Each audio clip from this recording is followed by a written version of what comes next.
Cette vidéo, présentée par la Bibliothèque Louis Archambault, est consacrée à une des stratégies principales pour éviter le plagiat et la malhonnêteté intellectuelle, la citation.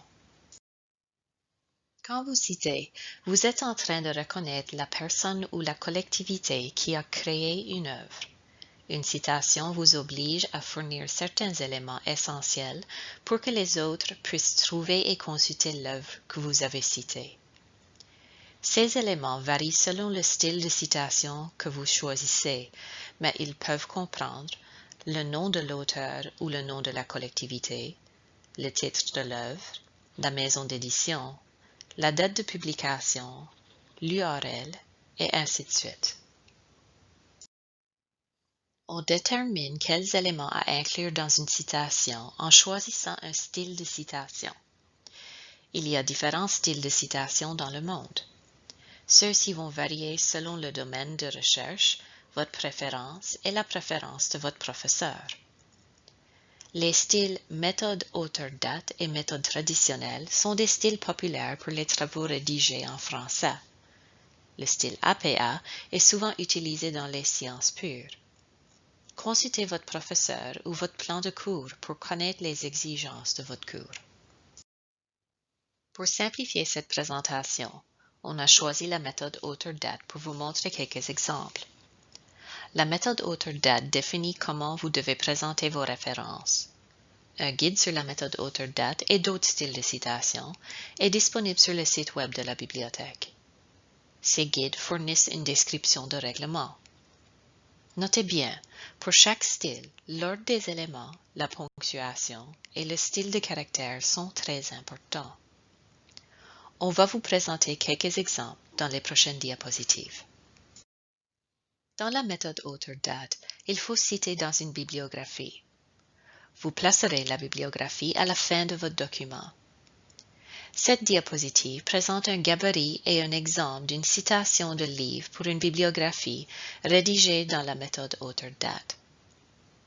Notez l'ordre des éléments, le nom de famille en majuscule, une virgule, un espace, le nom de l'auteur, un espace, une date entre parenthèses, un point.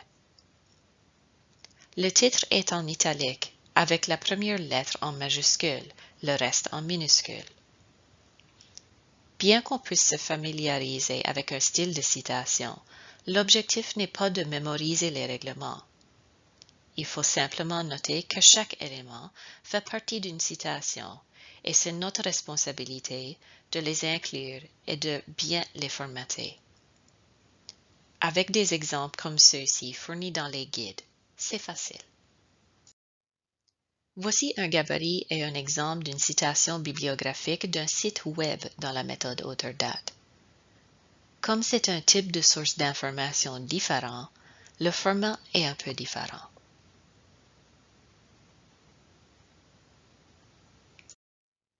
Dans la méthode auteur-date, il faut également citer dans le texte. Chaque fois que vous référez à une œuvre, vous devez indiquer une citation pour l'œuvre dans le texte. Il y a deux façons de citer dans le texte, la citation directe et la paraphrase. Une citation directe est une copie exacte de l'œuvre ou partie de l'œuvre originale. La paraphrase est un résumé de ou une référence à l'œuvre ou partie de l'œuvre originale. Par exemple, on explique le texte original de l'œuvre avec nos propres mots. Parfois, cela surprend les étudiants, mais oui, même en utilisant la paraphrase avec ses propres mots, il faut citer l'œuvre. L'idée, l'œuvre originale, appartient toujours à l'auteur original. Voici un exemple de la citation directe et de la paraphrase. Dans cet exemple de la citation directe, la méthode auteur-date exige qu'on utilise des guillemets et qu'on indique la page à laquelle se trouve le texte original. Dans cet exemple de paraphrase, la méthode auteur-date nécessite une référence à l'auteur et la date après la phrase dans laquelle l'idée de l'auteur est mentionnée.